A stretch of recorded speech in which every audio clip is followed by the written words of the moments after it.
One man stood at the last gate of a dying empire, knowing that history would never remember his name. May 29th, 1453. The sky above Constantinople was not blue. It was fire, it was smoke, it was the color of endings. The 1,000-year-old city of emperors groaned beneath cannon fire and prayers.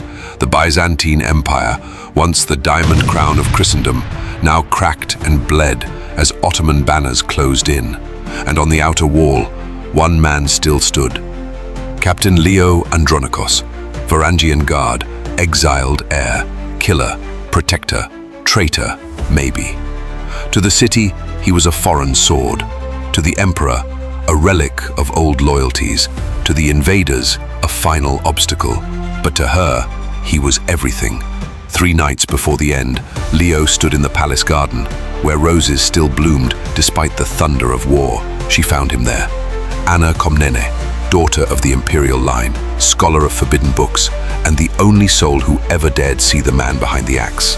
"They'll never let you leave," she whispered. "Then I'll leave through the fire," he said. Love was not permitted between them, not by station, not by blood, not by the iron codes of Rome or the fury of the church.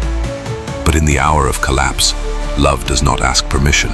Their hands brushed, briefly, urgently, trembling, and from the walls, the sound of distant cannon fire shook the earth. Captain Leo's post was not just symbolic, it was the gate, the final gate. Mehmed's army numbered over 80,000. The city had barely 7,000 defenders. And Leo?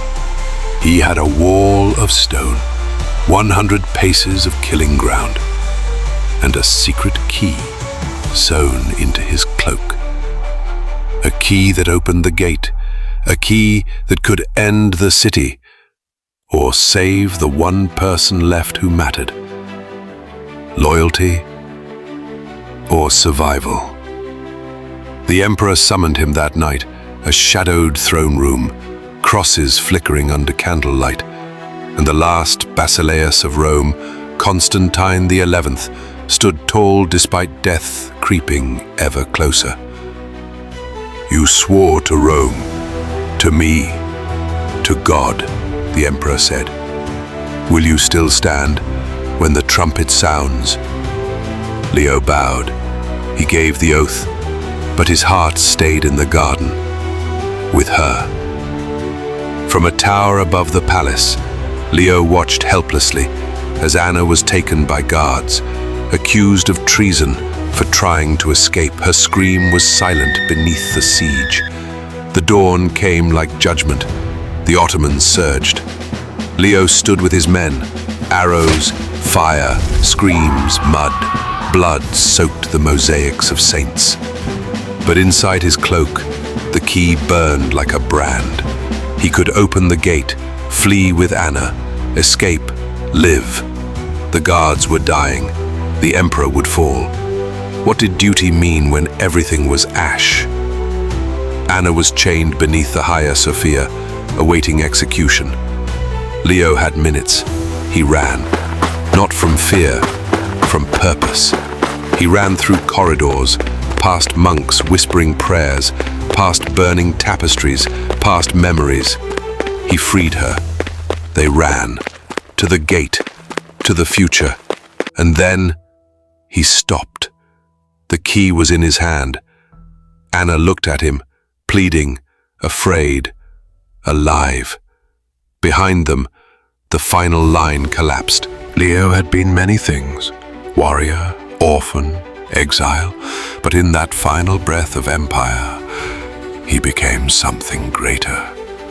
He kissed Anna's forehead, placed the key in her hand, and turned back toward the gate. "Go," he said. He alone turned back, one man against the wave. He faced the full force of Mehmed's army as the gate was breached. No fear in his eyes, just peace. He held that gate, not for empire, not for glory, but for a single choice, to love and to let her live. The city fell. Constantine died sword in hand. The Hagia Sophia became a mosque. Byzantium, the last remnant of Rome, was gone. But in the mountains of Anatolia, a woman once whispered a name in her sleep, a name never written in the chronicles. Leo. History did not remember him, but love did. He made his choice, and in the ruins of a fallen world, that was enough. One man stood at the last gate of a dying empire and chose to become legend. If this story moved you, imagine what else history has hidden. Subscribe to Historica Nova for more untold legends brought to life, where myth meets memory and the past breathes again.